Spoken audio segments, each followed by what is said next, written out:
حضرت عمر فاروق کے قبول اسلام خصوصاً آپ کے دور خلافت میں جو 13 ہجری تا 24 ہجری پر محیط ہے، اسلام کو جو عروج حاصل ہوا اور گمراہ انسانیت کو ہدایت کا راستہ ملا، نیز اسلامی مملکت کی حدود کا دائرہ اتنا وسیع ہو گیا کہ احاطہ تحریر میں نہیں لایا جا سکتا۔ علامہ جلال الدین سیوطی حضرت انس رضی اللہ تعالی عنہ کی روایت کے مطابق لکھتے ہیں، جس کا خلاصہ یہ ہے کہ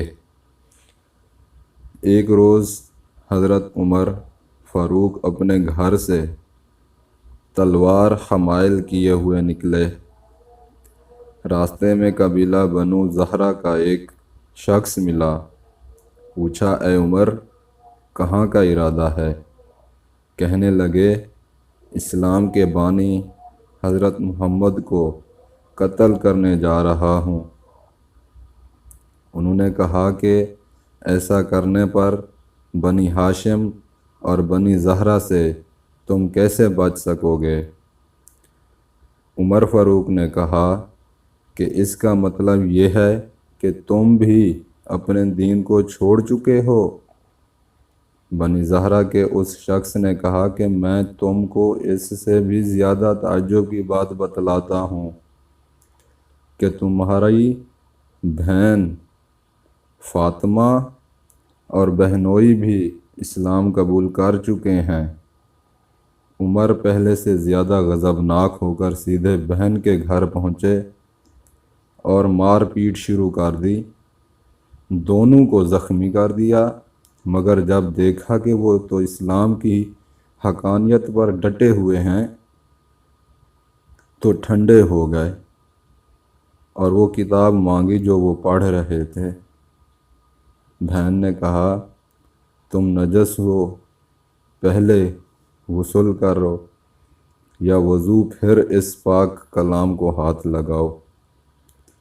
ایک طرف حضور اکرم صلی اللہ علیہ وسلم کی حضرت عمر فاروق کے اسلام لانے کی دعا اور دوسری طرف بہن اور بہنوئی کا اسلام پر مضبوط عقیدہ عمر کے قلب و ذہن کو متاثر کیے جا رہا تھا کہ سورۃ طٰہٰ کی اس آیت پر نظر پڑی۔ ترجمہ: بے شک میں ہی اللہ ہوں اور کوئی دوسرا میرے سوا معبود نہیں، اس لیے تم میری ہی عبادت کرو اور میری ہی یاد میں نماز پڑھو۔ پھر تو آپ کا جسم پانی پانی ہونے لگا اور حضور اکرم صلی اللہ علیہ وسلم کے دربار میں حاضری کی خواہش کی۔ حضور اکرم صلی اللہ علیہ وسلم اس وقت کوہ صفا کے مکان میں تشریف فرما تھے۔ بہنوئی جناب عمر کو لے کر دربار رسالت میں حاضر ہوئے۔ وہاں حضرت امیر حمزہ، حضرت طلحہ اور دوسرے صحابہ کرام موجود تھے۔ حضرت حمزہ نے فرمایا، اگر تو عمر اچھے ارادے سے آئے ہیں تو ٹھیک، ورنہ آج بچ کر نہیں جا سکتے۔ سرکار دو عالم نے فرمایا، عمر کو اندر آنے دو۔